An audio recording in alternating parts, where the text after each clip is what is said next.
Hey, Pat Rigsby here, and in today's episode, I want to talk with you about the third unit of business growth, the coach unit. Let's get to it. Welcome to the Fitness Business School podcast, the show for fitness business owners who want to grow their income, increase their impact, and improve their lifestyle. Be sure to listen till the end of this episode because we have a brand new special offer exclusive for listeners. So stay tuned. So when it comes to coaching, I'm not going to try to talk to you about the X's and O's of program design or anything like that. I want to talk with you about kind of the experiential side of things and how you should think about forming relationships with clients, because I think so many people, they get bogged down in the X's and O's of coaching. I know I did this as a college strength coach, as a college baseball coach, thinking about the perfect set and rep scheme or substituting this exercise for that or the best drill or something else. But there's this kind of thing that runs parallel to that, and it's this experiential side of stuff. Because really, when people come to work with you, they're basically saying, I want you to partner with me to get to places where I couldn't go on my own. You're going to be the guide. People talk about the hero's journey. Well, the client's the hero and you are the guide. And with the coach unit, we want to create this experience that keeps moving people forward, because we're in one of those kind of unique industries where there's not this kind of immediate gratification. If I want to go make a retail purchase, there's an immediate value exchange where I'm giving somebody money and I'm getting the retail purchase that I made. If we're going to hospitality, whether it's a restaurant or hotel or whatever, I'm getting my meal, I'm getting access to my hotel room in exchange for the money that I'm paying. In our case, people aren't really coming for that kind of tangible, immediate value exchange of, oh, I'm getting access to a class or to exercise equipment or something like that. They're coming because they want this outcome. And that's what drew them in the first place. They want to solve a problem, achieve a goal. Maybe they want to improve their body composition. Maybe they want to gain strength, alleviate pain, improve performance. Well, we can't really give them that ultimate outcome instantly. I mean, it's a process. And so we have to get them to enjoy the process. Now, when I think about enjoy the process, I'm not necessarily suggesting that every minute of it is fun, because some of it's not. I mean, if they're breathing heavy, their heart rate's up, they're straining to complete reps, it's out of their comfort zone. It may not be fun in the moment, but during that session, by the end of that session, they're going to have this enjoyment of a sense of accomplishment, that they're going to know that they did something that they can be proud of. And so that's a piece of this. Part of enjoyment is being in a community of people that support you, that believe in you, that lift you up. So providing these types of things and cultivating this kind of culture is a big deal if we're trying to get people to stick around. Because ultimately, if you get somebody in on a 7-day trial or a 14-day reset or a 28-day jumpstart, we're trying to build a long-term relationship. A business can't survive on just these short-term experiences. You're going to have to get people who stay longer.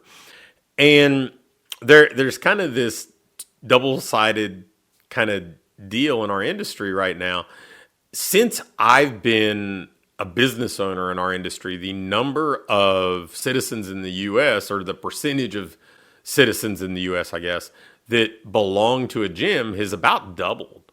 So that's incredible, right? There are more people in the pool. There are more people experiencing stuff. So when people come to you, they're probably a better consumer in some ways. They know what they're looking for. They know what they like. They know what they don't. So if you're different, if you're better, you can truly stand out. The flip side of this is you don't win by default anymore, right? Like, there is no entitlement of, hey, we're the only show in town. There's always competition. There's always competition coming. So people aren't going to settle for mediocre. They know that there are alternatives available to them. So if you're going to do a great job coaching, then you need to make people feel appreciated, connected, valued. They need to feel important. People need to feel like individuals when they come in. Even if it's large group or small group training, they need to feel important and be seen as individuals. So We have to catch people doing stuff right. We have to have touch points. We talk a lot about the other 165 in our coaching programs. We have to do more than just host workouts, because if it's just hosting workouts, it's a commodity. It's transactional, and they're always going to be looking for better, cheaper, newer, shiny objects. But if we form relationships, then there are going to be more threads of connection. There's going to be more opportunity to get people to stay. And ultimately, what we're trying to do is maximize the lifetime value of that relationship, not entirely from a monetary standpoint.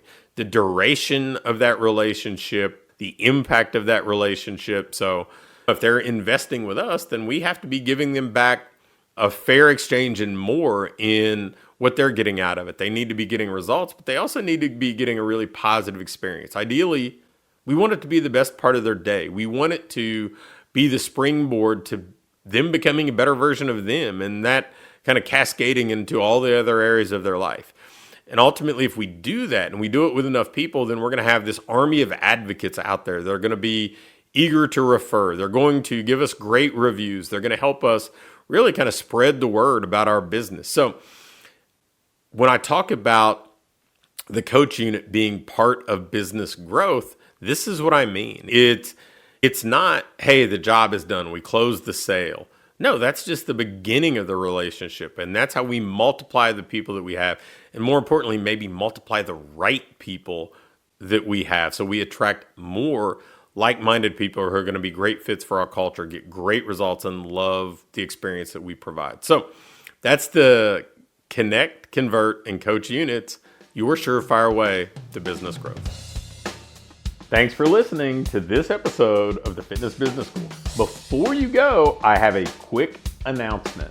One of the things that we've been doing with our current clients is taking them through this ideal business diagnostic. And really what it is this checklist that allows you to pinpoint exactly what your business needs next so you can keep improving, keep growing, and build a business that you love to own. One that pays you well, one that allows you to have the impact you want to have, and one that allows you to have a lifestyle that you truly enjoy. In this diagnostic, we walk through everything and we do an evaluation and can instantly pinpoint what you need to do next to build that business that you want. I'm going to extend this opportunity to get on with either me or my team and take you through this evaluation and fix your business's most vital needs fast. So if we take you through this, you're going to be able to make those vital changes that you need to finally have what I call your ideal business. If you'd be interested in going through this entirely free, risk-free diagnostic with us and learn what you already have in place, what you're doing well, and where your greatest opportunities for rapid improvement are, just shoot me an email with diagnostic in the subject line to pat@patrigsby.com. Again, an email to pat@patrigsby.com with diagnostic in the subject line will get you scheduled and take you through this evaluation to help you build the business you want.